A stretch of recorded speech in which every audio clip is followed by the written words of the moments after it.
नमस्कार दोस्तों, मैं रजत आपका बहुत बहुत स्वागत करता हूं आपके अपने Hindi YouTube channel simple learn पे।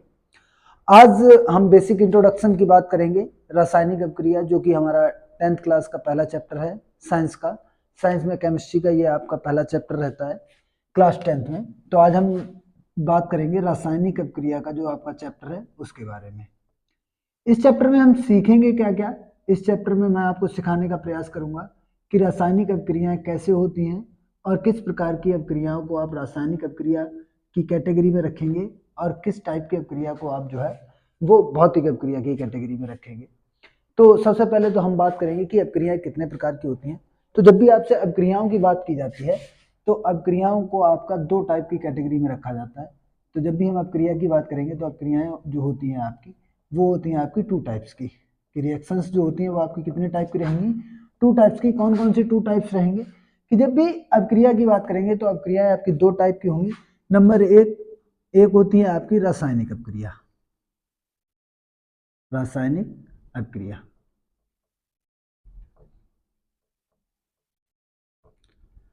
इसको इंग्लिश में बोलते हैं केमिकल रिएक्शन। रासायनिक अपक्रियाओं को इंग्लिश में बोलते हैं केमिकल रिएक्शन। दूसरे जो टाइप होता है हमारा वो होती है आपकी भौतिक अपक्रिया। भौतिक अपक्रिया कि आपसे कोई पूछे कि अपक्रियाएं आपकी कितने प्रकार की होती हैं तो आप क्या बोलेंगे कि अपक्रियाएं आपकी होती हैं दो टाइप की।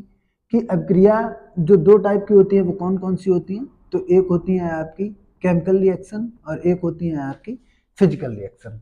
केमिकल रिएक्शन की बात की जाए और भौतिक अपक्रियाओं की बात की जाती है तो आप इन अपक्रियाओं में डिफरेंस कैसे क्रिएट करते हैं, आप कैसे जानेंगे कि कौन सी रिएक्शन जो है वो आपकी रासायनिक अपक्रिया है और कौन सी रिएक्शन आपकी भौतिक अपक्रिया है।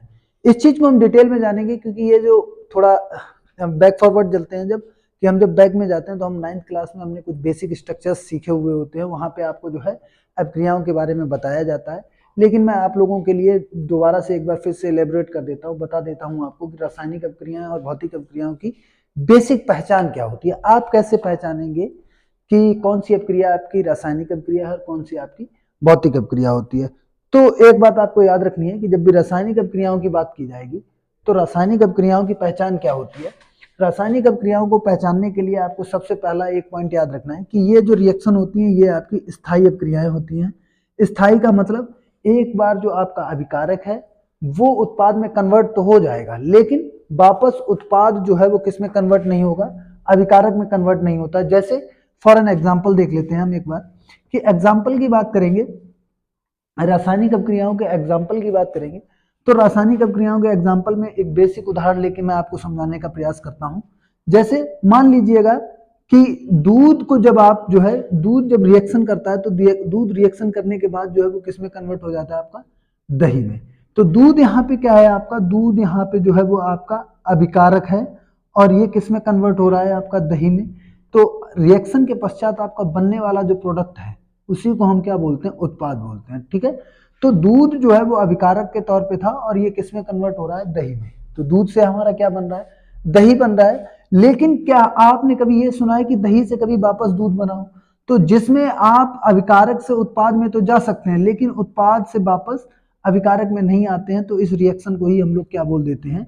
इस रिएक्शन को ही हम लोग बोलते हैं, ये जो रिएक्शन रहेगी आपकी यही होगी आपकी रासायनिक अपक्रिया। बात समझ में आई? क्लियर है सभी को? कि आपसे कोई पूछे कि रासायनिक अपक्रिया क्या होती है तो आप क्या बताएंगे कि रासायनिक अपक्रियाएं जो होती हैं वो स्थायी अपक्रियाएं होती हैं। इनमें अभिकारक उत्पाद में तो बदल जाता है परंतु उत्पाद जो है वो वापस से अभिकारक में नहीं बदलता है। तो इस प्रकार की अपक्रियाओं को हम कौन सी कैटेगरी में रखेंगे? रासायनिक अपक्रियाओं की कैटेगरी में रखते हैं। जैसे एग्जाम्पल के तौर पे दूध से आप क्या बना सकते हैं? दही। लेकिन दही से वापस दूध नहीं बना सकते हैं। तो ये इस टाइप की अपक्रियाएं जो होती हैं वो कौन सी कैटेगरी में आती हैं?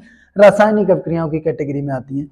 उसके बाद एक तो पॉइंट हो गया ये आपका कि एक आपको याद रखना है कि रासायनिक अपक्रियाएं जो होती हैं वो स्थायी अपक्रिया होती है। इसमें क्या बदलेगा? इसमें अभिकारक का क्या बदल जाता है?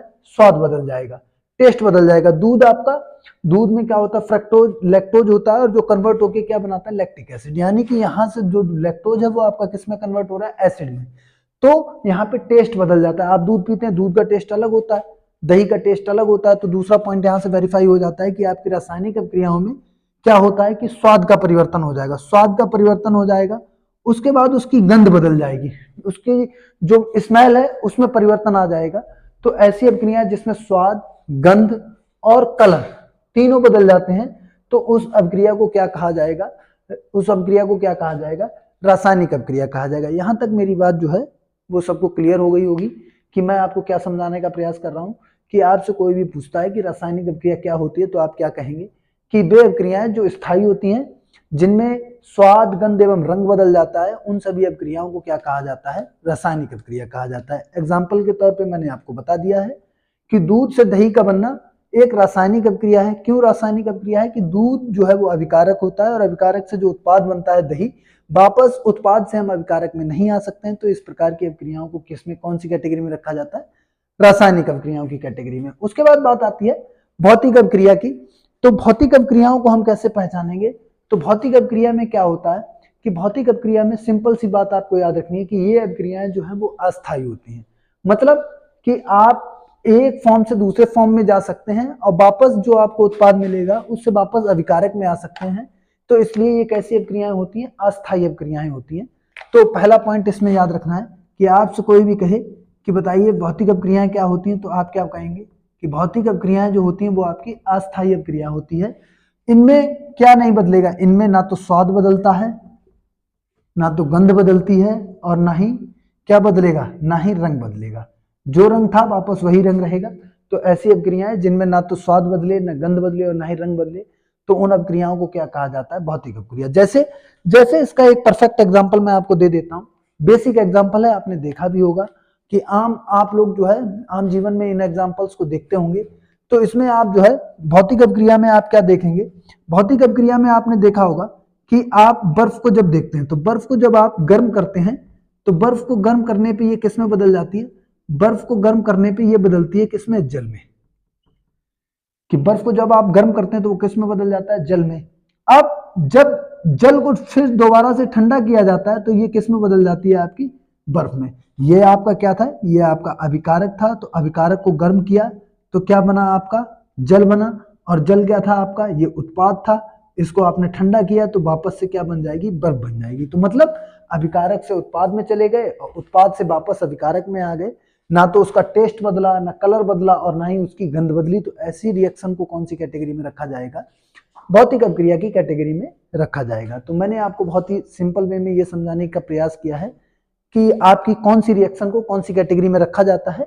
तो ये यहां से आपने जान लिया होगा। उसके बाद एक मैं आपसे क्वेश्चन पूछ रहा हूं, आप मुझे बताएंगे, कमेंट करके बताएंगे ये बात कि आप मुझे ये बताइए अगर मैं कागज को जलाता हूं, अगर मैं कागज के टुकड़े को जलाता हूं, तो जलाने के बाद जब मैं कागज के टुकड़े को जलाता हूं तो मुझे जो उत्पाद मिलेगा, तो जो उत्पाद मिलेगा, तो कागज की रिएक्शन जब होती है तो बताइए कागज से जो उत्पाद बनेगा, या आप इसको कौन सी कैटेगरी में रखेंगे, रासायनिक अभिक्रिया की कैटेगरी में रखेंगे या भौतिक अभिक्रिया की कैटेगरी में रखेंगे, ये आप मुझे कमेंट करके बताएंगे। अगर आपको टॉपिक क्लियर होगा तो आप इस सिंपल से क्वेश्चन का आप आसानी से आंसर दे सकेंगे। और अगर आपको अभी भी टॉपिक समझ में नहीं आ रहा है तो एक बार आप जो है वीडियो को रिवाइंड करके देखिएगा। और अगर आपको लगता है कि मेरी स्पीड ज़्यादा है तो आप वीडियो को थोड़ा स्लो कर लेंगे, ऑप्शन दिया जाता है। पहले तो आप अगर वीडियो को फ़ोन में देख रहे हैं तो आप जो है अपने वीडियो को फुल स्क्रीन मोड पे कर लिया कीजिए, और ईयरफोन वगैरह का इस्तेमाल करते हैं तो ईयरफोन लगा लें ताकि वीडियो जो है वो आपको एकदम नॉइज फ्री सुनाई दे। तो यहाँ तक के वीडियो में मुझे तो नहीं लगता है आपको कोई दिक्कत होगी। अगर आपको कोई भी दिक्कत है तो आप जो है हमें कमेंट में अपना कमेंट छोड़ सकते हैं, वहाँ पे हम आपके लिए बेहतर प्रयास करेंगे। और वीडियो अगर आपको अच्छा लग रहा है तो वीडियो और भी ऐसे वीडियो की जानकारी आप तक पहुंचती रहे, इसके लिए चैनल को जरूर सब्सक्राइब कर लीजिएगा और अपने साथ वाले दोस्तों के साथ जरूर शेयर करिएगा। उसके बाद चलते हैं नेक्स्ट टॉपिक की तरफ। अब कई बार जो है, कई बार आपसे ये कहा जाता है कि रासायनिक अभिक्रियाओं के प्रकार, तो जब भी आपसे रासायनिक अभिक्रियाओं के प्रकार पूछे जाते हैं तो कुछ प्रकार होते हैं रासायनिक अभिक्रियाओं के, तो उन रासायनिक अभिक्रियाओं के प्रकार की बात करेंगे। अगर यहाँ तक बात समझ में आ गई, अगर आप इसका स्क्रीनशॉट लेना चाहते हैं तो आप स्क्रीनशॉट ले लीजिएगा। अगले टॉपिक पे बढ़ते हैं। तो अब हम बात करेंगे रासायनिक अभिक्रियाओं की कि कितने प्रकार की होती है रासायनिक अभिक्रियाएं। उनसे पहले थोड़ा हम एक और बेसिक चीज पे बात कर लेते हैं जो आपको पता होना चाहिए क्योंकि मैं बार बार उन शब्दों का इस्तेमाल आएगा तो आप फिर वहां कंफ्यूज हो जाएंगे। तो देखिएगा कि हम बात करेंगे कि कुछ बेसिक टर्म होते हैं जो आपको 9th क्लास में पढ़ाए जाते हैं। तो देखिएगा कि 9th क्लास में कौन कौन से बेसिक टर्म थे जिनको पढ़ाया गया आपको। अगर आपने नहीं पढ़े हैं तो एक बार देख लेते हैं, फिर आगे बढ़ते हैं। जैसे कि आपसे कुछ चिन्हों के बारे में बात की जाएगी, तो उन चिन्हों के बारे में मैं आपको पहले आपसे चर्चा कर लेता हूं कि जैसे देखिएगा कोई भी रासायनिक अभिक्रिया है, हालांकि आगे हम बात करेंगे रासायनिक अभिक्रियाएं कैसे लिखी जाती हैं, कैसे उनको बैलेंस किया जाता है, लेकिन कुछ बेसिक टॉपिक्स हैं उन पे हम पहले बात कर लेते हैं, फिर उसके बाद चलते हैं कि किसी भी रासायनिक अभिक्रिया में दो पक्ष रहेंगे। कि मान लीजिएगा कि एक होगा आपका लेफ्ट हैंड साइड और एक होगा आपका राइट हैंड साइड। कि कोई भी रासायनिक अभिक्रिया लिखी जाएगी तो वो दो पक्षों में लिखी जाती है, लेफ्ट हैंड साइड और राइट हैंड साइड। यहाँ पे आपको कुछ चिन्ह मिलेंगे, या तो ये एरो मिलेगा या फिर आपको इस टाइप का चिन्ह मिलेगा। तो ये दो चिन्ह मिलेंगे। तो देखिएगा लेफ्ट हैंड साइड में हमेशा जो भी प्रोडक्ट रहेंगे, जो भी प्रोडक्ट आपके जो भी कुछ एलिमेंट आपके लेफ्ट हैंड साइड में रहेंगे उनको बोलते हैं अभिकारक। उनको क्या बोलेंगे? अभिकारक। इंग्लिश में बोलते हैं इसको रिएक्टेंट। क्या बोलेंगे? अभिकारक। उसके बाद राइट हैंड साइड में जो कुछ आपको मिलेगा वो सारा का सारा क्या होगा आपका, हिंदी में बोलते हैं उसको उत्पाद। तो इधर क्या राइट हैंड साइड आपकी क्या चीजें रहेंगी? राइट हैंड साइड रहेंगे आपके उत्पाद, और इसको इंग्लिश में बोलते हैं प्रोडक्ट। तो आपसे कोई भी पूछे कि बताइए किसी भी रिएक्शन में लेफ्ट साइड जो चीजें लिखी होती हैं वो क्या होती हैं, तो आप क्या बताएंगे? अभिकारक। और राइट हैंड साइड में जो लिखा होता है वो क्या होता है, तो उसको आप क्या बताएंगे? उत्पाद। अब बात आती है ये एरो दिखाता है किसको? रिएक्शन को। ये इंडिकेशन होते हैं किसके? रिएक्शन के, कि इन रिएक्शंस को आगे क्या कहा जाएगा, तो इन पे हम आगे बात करेंगे। पहले देखिएगा अब अभिकारक किसको कहते हैं, इस पे थोड़ा बात कर लेते हैं। कि अभिकारक की बात की जाए तो अभिकारक क्या होता है कि वे पदार्थ जो किसी रासायनिक अभिक्रिया में भाग लेते हैं। यहाँ पे क्या होगा? वे पदार्थ जो किसी रासायनिक अभिक्रिया में भाग लेते हैं, पदार्थ जो रासायनिक अभिक्रिया में भाग लेते हैं, उन पदार्थों को क्या कहा जाता है? उन पदार्थों को कहा जाता है अभिकारक।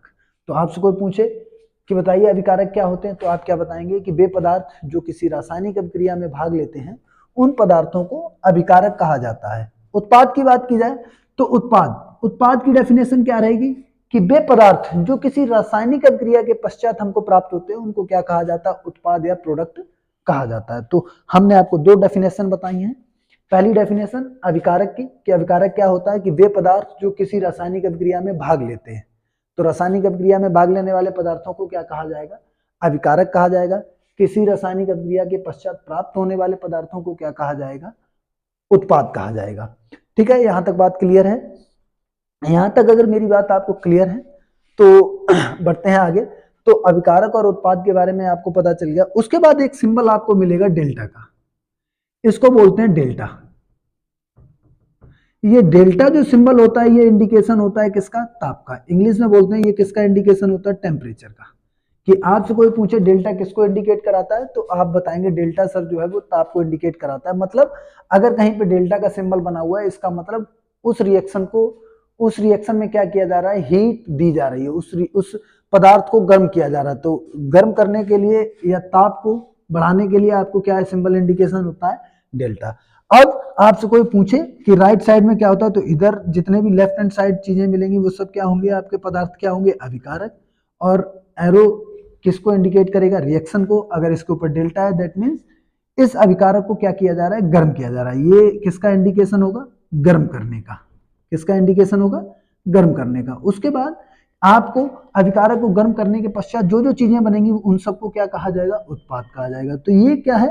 ये अभिकारक है आपका और ये है उत्पाद। यहां तक मेरे हिसाब से आपको किसी भी चीज में दिक्कत नहीं आई होगी। अगर फिर भी कोई दिक्कत आती है तो आप हमें कमेंट बॉक्स में अपना कमेंट जरूर ड्रॉप कर दीजिएगा। उसके बाद देखिएगा, यहां तक मुझे तो नहीं लगता आपके साथ कोई समस्या आ रही होगी। तो आज वाले वीडियो में हमने क्या क्या सीखा है? आज वाले वीडियो में हमने अभिक्रियाओं के बारे में सीखा कि अभिक्रियाएं कितने प्रकार की होती हैं, कौन सी अभिक्रिया को रासायनिक अभिक्रिया कहा जाता है और किस टाइप की अभिक्रिया को भौतिक अभिक्रिया कहा जाता है।